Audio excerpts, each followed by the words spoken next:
ഒരു പെൺകുട്ടി ഒരു യുവാവിനെതിരെ ഒരു ലൈംഗിക പീഡന പരാതി നൽകി. ആ പരാതി നിലനിൽക്കില്ല. അത് റദ്ദ് ചെയ്തിരിക്കുകയാണ് സുപ്രീം കോടതി. സുപ്രധാനമായിട്ടുള്ളൊരു വിധിയാണ് സുപ്രീം കോടതിയുടെ വന്നിരിക്കുന്നത്. മുംബൈയിലാണ് ഈ പരാതി രജിസ്റ്റർ ചെയ്തിരിക്കുന്നത്. അപ്പോൾ എന്താണ് അതിൻ്റെ കൂടുതൽ വിശദാംശങ്ങൾ? പറയാം. അതായത് കോടതി വളരെ ശക്തവും കർശനവും അതേസമയം നിയമത്തിൻ്റെ അണുവിട വ്യതിചലിക്കാതെ നടത്തിയ ഒരു നിരീക്ഷണവും വിധിയും അതിനുശേഷം നൽകിയൊരു വിധിയുമാണ് ഈ കേസിലുള്ളത്. ഇത് കോടതി, നമുക്ക് ആദ്യം ആ കേസിനെ കുറിച്ച്, ആ വിധിയെക്കുറിച്ചും ഒരല്പം പറയാം, എന്നിട്ട് കേസിലേക്ക് വരാം. ഈ ഉഭയസമ്മതത്തോടെയുള്ള വിവാഹേതര ലൈംഗിക ബന്ധം അത് ബലാത്സംഗമായി കണക്കാക്കാൻ കഴിയില്ല. സുപ്രീം കോടതിയുടെ വിധി, ആ വിധിക്കുള്ളിലെ ഇതിനെ സംബന്ധിക്കുന്ന, അതായത് ഉഭയകക്ഷി സമ്മതപ്രകാരം രണ്ടുപേരും പരസ്പരം സമ്മതിച്ചുകൊണ്ട് വിവാഹേതര ലൈംഗിക ബന്ധത്തിൽ കഴിക്കാതെ, അതെ, വിവാഹം കഴിക്കാതെ ലൈംഗിക ബന്ധത്തിൽ ഏർപ്പെടുന്നതിനെ ബലാത്സംഗമായിട്ട് പീഡനമായിട്ട് കണക്കാക്കാൻ സാധിക്കില്ല, അതിനെ റേപ്പായിട്ട് കണക്കാക്കാൻ സാധിക്കില്ല. ഇതാണ് കോടതി പറഞ്ഞിരിക്കുന്നത്. വേറെ കുറേ സുപ്രധാനപ്പെട്ട കാര്യങ്ങളുണ്ട്, വരാം. ജസ്റ്റിസുമാരായ BV നാഗരത്ന, NK സിംഗ് എന്നിവരടങ്ങിയ ഡിവിഷൻ ബെഞ്ചാണ്, ബെഞ്ചാണ് ഈ സുപ്രധാനമായ വിധി പറഞ്ഞിരിക്കുന്നത്. ഇതിനെ സംബന്ധിച്ച് ബോംബെയിൽ നടന്ന ഒരു സംഭവത്തിനെ ചൊല്ലി ഇട്ട FIR കോടതി റദ്ദാക്കിയിട്ടുണ്ട്. അതായത് കോടതി പറഞ്ഞ ഇതാണ്: ദീർഘകാലം ഉഭയസമ്മതത്തോടെ ലൈംഗിക ബന്ധത്തിൽ ഏർപ്പെട്ട സ്ത്രീകൾ ബന്ധം തകരുമ്പോൾ ബലാത്സംഗ പരാതിയുമായി വരുന്നത് ദുഃഖകരമാണ്. അങ്ങനെയും പറഞ്ഞു. അതെ, വളരെ മാരകമായ നിരീക്ഷണങ്ങളാണ് കോടതി നടത്തിയിരിക്കുന്നതെന്ന് പറയേണ്ടി വരും. അതായത് കൃത്യമായിട്ടും നിയമത്തിൻ്റെ ഏറ്റവും സൂക്ഷ്മമായ തലങ്ങളിൽ ചെന്ന് ഇഴകേറി പരിശോധിച്ചാണ് കോടതി അത് പറഞ്ഞിരിക്കുന്നത്. ഇപ്പം ഈ പല ബലാത്സംഗ പരാതികളൊക്കെ സ്ത്രീകൾ ഉന്നയിക്കുമ്പം നമ്മുടെ സോഷ്യൽ മീഡിയയിൽ കമൻറ്റുകളൊക്കെ ആയിട്ട് പലരും ചോദിക്കുന്നതാണ്, ഇത്രയും, അതായത് എന്നെ 10 തവണ പീഡിപ്പിച്ചു എന്ന് പറയുന്നത്, ഈ 10 തവണ പീഡിപ്പിച്ചിട്ട് 10 കൊല്ലം കഴിഞ്ഞിട്ടാണോ നിങ്ങളിതിപ്പം വന്ന് പറയുന്നതെന്ന് പറഞ്ഞിട്ട് കോടതിയും അതൊക്കെ തന്നെയാണ് പരിഗണിച്ചിരിക്കുന്നത്. കാരണം ഇതിനകത്തൊരു ലോജിക്ക് വേണം.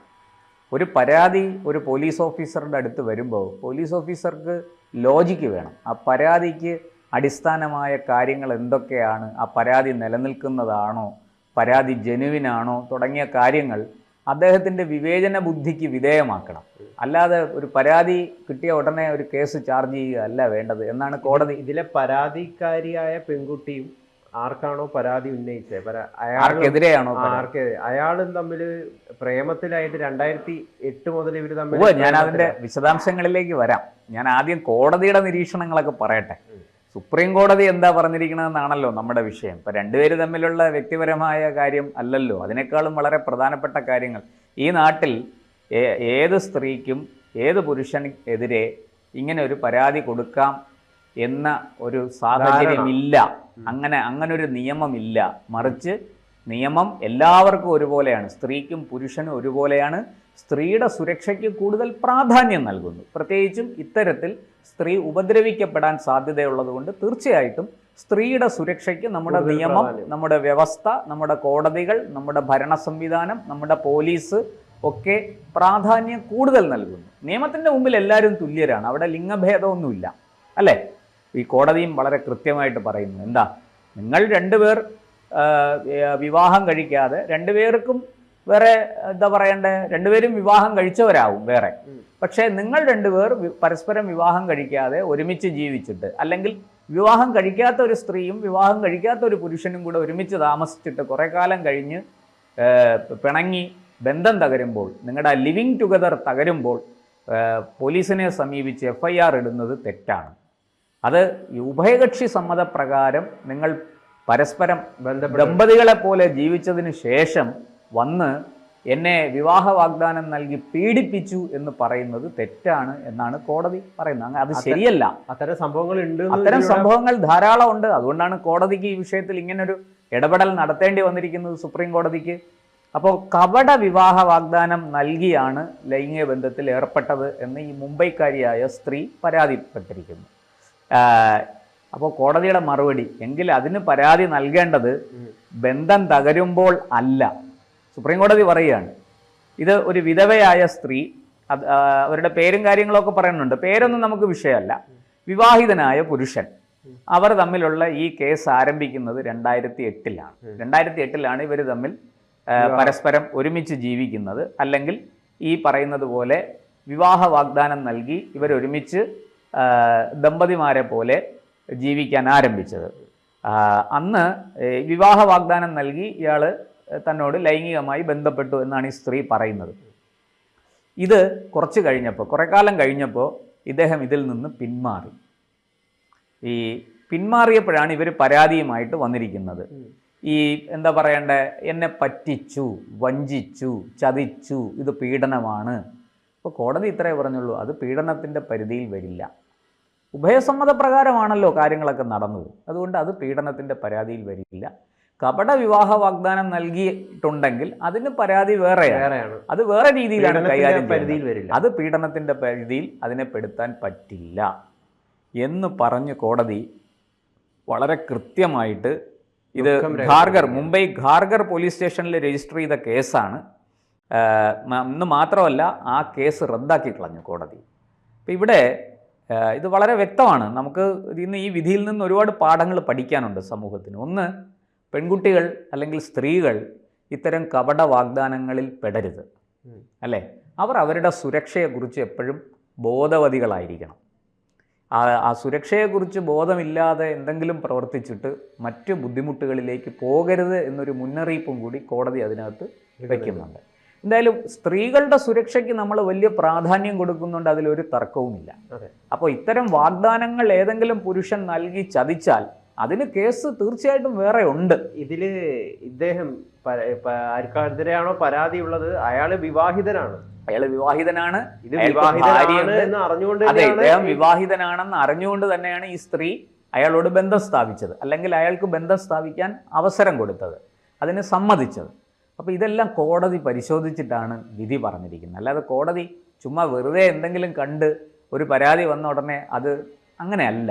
അതാ ഞാൻ പറഞ്ഞത്, ഇതിൻ്റെ ആഴങ്ങളിലേക്ക് പോയി നിയമത്തിൻ്റെ തലനാരിഴ കീറി പരിശോധിച്ചിട്ടാണ്, എല്ലാ സാഹചര്യങ്ങളും പരിശോധിച്ചിട്ടാണ് കോടതി ഇങ്ങനെ ഒരു വിധി പറഞ്ഞത്. കാരണം ഇത്തരത്തിലുള്ള കേസുകൾ ഒരുപാട് വരുന്നുണ്ട് നമ്മുടെ സമൂഹത്തിൽ. നിരവധി വ്യാജ ആരോപണങ്ങൾ വരുന്നുണ്ട്. നമ്മൾ തന്നെ പലപ്പോഴും, നമ്മൾ പത്രക്കാർ പലപ്പോഴും ഇത്തരം കാര്യങ്ങൾ നമ്മുടെ മുന്നിലെത്തിയിട്ടുണ്ട്. പലപ്പോഴും എൻ്റെ മുന്നിൽ അങ്ങനത്തെ പരാതികൾ വന്നിട്ടുണ്ട്. ഇതാ ഇന്നയാൾ എന്നെ ഉപദ്രവിച്ച്, ഈ വാർത്തയൊന്ന് കൊടുക്കാമോ? ഞാൻ പറഞ്ഞു പറ്റില്ല. FIR ഉണ്ടോ? Police FIR ഇട്ടിട്ടുണ്ടോ? ഉണ്ടെങ്കിൽ നമുക്ക് വാർത്തയാക്കാം, നിങ്ങളുടെ പരാതിയുടെ ഒരു കോപ്പി തരൂ. അല്ലാതെ ഇന്നയാൾ പീഡിപ്പിച്ചു എന്ന് പറഞ്ഞ് ഇന്നയാൾ കുഴപ്പക്കാരനാണെന്നും പറഞ്ഞൊരു വാർത്ത കൊടുക്കാൻ നമുക്ക് പറ്റില്ല. അത് നല്ല ജേർണലിസം അല്ല. അതിൻ്റെ മറ്റു കാര്യങ്ങളെക്കുറിച്ച് ഞാൻ പറയുന്നില്ല. എന്തായാലും എനിക്കങ്ങനെ ചെയ്യാൻ സാധിക്കില്ല, ഞാൻ ജോലി ചെയ്യുന്ന സ്ഥാപനവും അത് അനുവദിക്കില്ല എന്ന് പറഞ്ഞിവരെ മടക്കേണ്ടി വന്നിട്ടുണ്ട്. ഇതെല്ലാം തൽക്കാല കാര്യസാധ്യത്തിന് വേണ്ടി ചെയ്യുന്ന ചില കാര്യങ്ങളാണ്. ഇത് മനുഷ്യർ പൊതുവെ, ആണും പെണ്ണും ഒക്കെ ഇത് ചെയ്യും. അതായത് എന്തെങ്കിലും രീതിയിൽ ഇവർ തമ്മിലുള്ള ബന്ധത്തിൽ എന്തെങ്കിലും വിള്ളൽ വരികയോ, ആ വിള്ളൽ വരുന്നതിന്റെ പ്രതികാരത്തിന്റെ ഭാഗമായി അല്ലെങ്കിൽ വെറുപ്പിന്റെ ഭാഗമായി മറ്റൊരാൾക്കെതിരെ എന്തെങ്കിലും പരാതി കൊടുക്കുക എന്നുള്ള, അങ്ങനെ ആ രീതിയിലും വരുന്നുണ്ട് എന്ന് ഞാൻ പറയും. തീർച്ചയായിട്ടും അത്തരം ജെനുവിനായ പരാതിയുണ്ട്. ഉണ്ട്. വളരെ കൃത്യമായിട്ട് വിവാഹം കഴിക്കാത്ത ഒരു പുരുഷൻ, വിവാഹം കഴിക്കാത്ത പെൺകുട്ടിയെ, സ്ത്രീയെ, പ്രായപൂർത്തിയായ ഒരു സ്ത്രീയെ വിവാഹ വാഗ്ദാനം നൽകി ശാരീരികമായി ഉപയോഗിച്ചതിന് ശേഷം ഉപേക്ഷിച്ച് കളയുന്ന സംഭവങ്ങളുണ്ട്. അതൊക്കെ വളരെ എന്താ പറയണ്ടേ, തീർച്ചയായിട്ടും അതൊക്കെ ഗുരുതരമായ കുറ്റം തന്നെയാണ്. ഒരു എന്താ പറയണ്ട, ദയയും അതിൽ വിചാരിക്കേണ്ട, അതൊക്കെ കേസെടുത്ത് മുന്നോട്ട് പോകേണ്ടത് തന്നെയാണ്. പക്ഷേ ഇവിടെ കോടതി വളരെ കൃത്യമായിട്ട് സാഹചര്യം കൂടി മനസ്സിലാക്കി വേണം ഇത്തരം കാര്യങ്ങളിൽ കേസുമായി മുന്നോട്ട് പോകേണ്ടതെന്ന് നീതിപീഠത്തിന്, നിയമജ്ഞരോടും നമ്മുടെ നിയമപാലകരോടും നമ്മുടെ ഭരണവ്യവസ്ഥയോടും പറയേണ്ടി വന്നിരിക്കുകയാണ്. എന്ന് മാത്രമല്ല, കേസ് കോടതി റദ്ദാക്കുകയും ചെയ്തു. അപ്പോൾ ഇത് നമ്മുടെ സമൂഹത്തിന് മൊത്തം ആകെ എന്താ പറയുക, മുഴുവൻ ഇന്ത്യക്കാർക്കും ഒരു പാഠമാണ്. നമ്മുടെ പെൺകുട്ടികൾ ഇതിനെക്കുറിച്ച് ബോധവതികളായിരിക്കണം. അപ്പോൾ ആരോട്, എങ്ങനെ, എപ്പോൾ, എവിടെ, ഏതൊക്കെ തരത്തിലുള്ള ബന്ധം സ്ഥാപിക്കാമെന്ന് അവർ ചിന്തിക്കണം. പുരുഷന്മാരും ബോധവാന്മാരായിരിക്കണം. അല്ലാതെ ഈ എന്താ പറയണ്ട, കാണുന്ന വഴിക്ക് പോവുക എന്ന് പറയുന്ന ആ ഒരു ശൈലി അവരും മാറ്റണം. മറിച്ച് സ്ത്രീകൾ അവരുടെ സുരക്ഷയെക്കുറിച്ച് അങ്ങേയറ്റം ബോധവതികളായിരിക്കണം. നമുക്ക് അപകടം വരുന്ന, സ്വയം അപകടം വരുത്തി വെക്കുന്ന ഒരു മാർഗം അവർ തിരഞ്ഞെടുക്കരുത്. ഇക്കാര്യത്തിൽ സ്ത്രീ പുരുഷന്മാർ അങ്ങേയറ്റം അവധാനതയോടുകൂടി പെരുമാറണം എന്നാണ് കോടതി ഈ വിധിയിലൂടെ വ്യക്തമാക്കുന്നത്. കള്ളം പറഞ്ഞ് ഒരാളുടെ ജീവിതം തകർക്കുക എന്ന് പറയുന്നത് വളരെ തെറ്റായിട്ടുള്ള കാര്യമാണ്. അത് ആര് ചെയ്താലും. അതെ.